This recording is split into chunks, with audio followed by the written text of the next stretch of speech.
রমজানের পূর্বে আমার ওয়েট ছিল প্রায় 80 কেজির মতো। এই 30 দিনে আমি কিছু ডায়েট মেনটেন করেছি, ব্যায়াম করেছি। এই 30 দিনে 9 কেজি ওজন আমি লস করেছি। তা এখন বেশি লাইট লাগতেছে। এখন 80 কেজি থেকে 71, এখন 80 কেজি থেকে 71 কেজিতে চলে এসেছি। অনেক বেশি হালকা লাগতেছে আর শরীরে মুভমেন্ট চলাফেরা করতে অনেক বেশি ভালো লাগতেছে। তো সামনে এটা নিয়ে বিস্তারিত ভিডিও আসবে। আপাতত একটু ব্যস্ততার কারণে এগুলো নিয়ে কথা বলতে পারতেছি না। তো সবাইকে জানিয়ে রাখলাম যে সঠিক ফিটনেস ধরে রাখার জন্য আসলে জিম, ব্যায়াম এগুলোর কোনো বিকল্প নেই। তো আমিও চিন্তা করতেছি যে এই রমজান মাসে 30 দিন আমি কিভাবে কাটাইলাম সেটার বিস্তারিত একটা ইন ডিটেলস ভিডিও আপলোড করতে ইউটিউবে আপনারা দেখবেন। আর আশা করি অনেক বেশি এনজয়েবল হবে।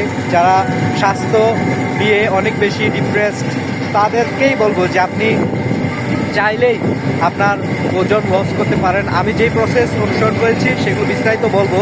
এই যে স্ক্রিনে দেখতেছেন যে অ্যাটাচ করে দিয়েছি যে আরও 1.5 মাস আগে আমার ওয়েট কেমন ছিল আপনারা দেখতেছেন এই ভিডিওগুলোতে, আর এখন আমার ওয়েট অ্যাকচুয়ালি কেমন।